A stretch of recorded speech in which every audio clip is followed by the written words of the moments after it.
Well, I'm 44. I'm a working mum. I'm a wife as well. I left school when I was 17. I stayed on as long as I could, but decided, I think at the time I didn't know I was dyslexic, but I knew that I wasn't able to go into college or university. So I just went straight out to work. So I did lots of different jobs, like being a dental nurse. I worked for the Automobile Association in their insurance offices, as well as looking after the membership, and then moved on into the licensing trade. So a real diverse background, but growing up my mother and father both had their own companies. My father was an ironmonger, so I used to spend a lot of time in the ironmonger shop, and I was always very inquisitive.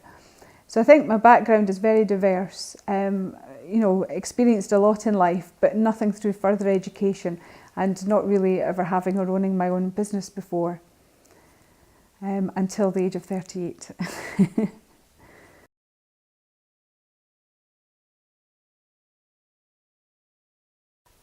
Strangely, probably to hear, one of the main things that helped me in my career path was the use of the internet. How much knowledge there is out there that you can grasp. It made me feel that when I went to meetings or I was out of my depth, I could speak sounding like I knew what I was talking about. I could ask questions that I had done some research on beforehand, which made people sort of sit up a bit more or believe in myself, or believe that they should be spending time with me. So the internet is just a wealth of knowledge. You have to watch how you search and what you search for, but just so many answers out there. It just basically answers to everything that you're ever looking for. The second thing I think would be mentoring. All the way from the very beginning, I've looked for inspiration from others and asked to be mentored on different things all the way through my career. And you can never be too good to be mentored, just absolutely not.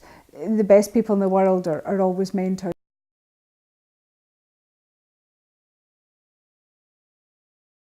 I think the threats that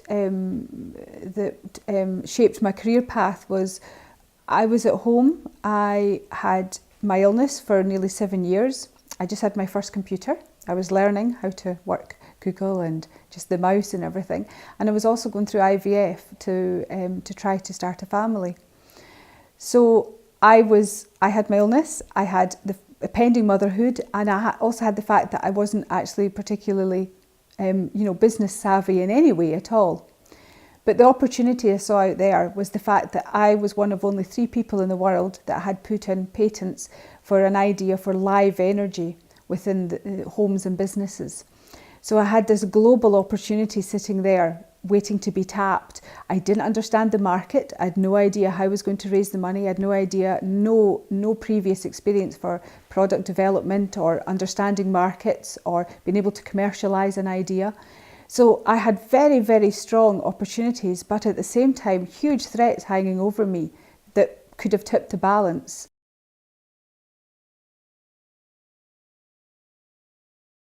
The problems that I had to overcome, firstly, was raising cash, because I had a little bit of savings what I put into initially, but I knew that I needed a lot more money.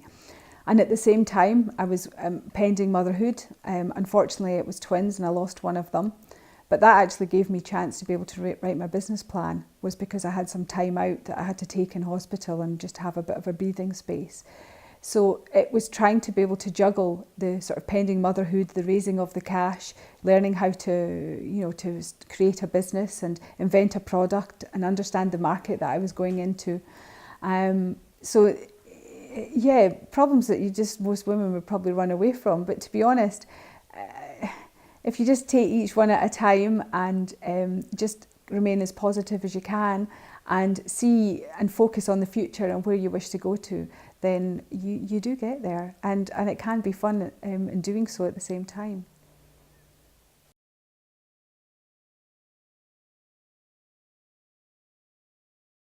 I do have a lucky saying, and is, if you have a good idea, then take it further. Otherwise, you always might regret what might have been.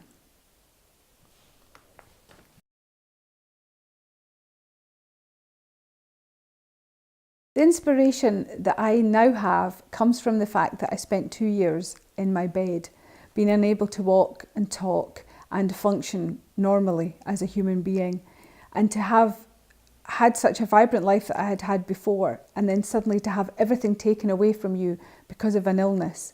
And my illness is Lyme disease, and it just hit me overnight. It's a horrific illness.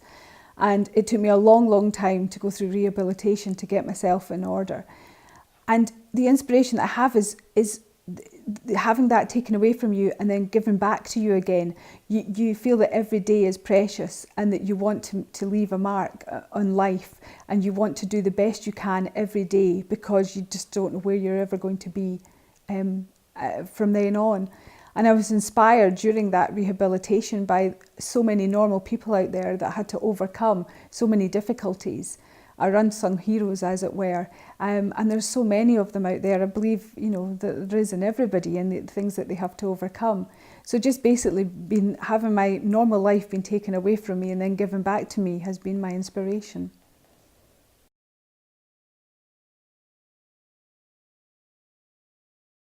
Advice that I would give women if they wanted to start up their own business or to develop themselves in their career would be to treat it like a project, have a plan, think way ahead as to where they want to get to, and then work their way back.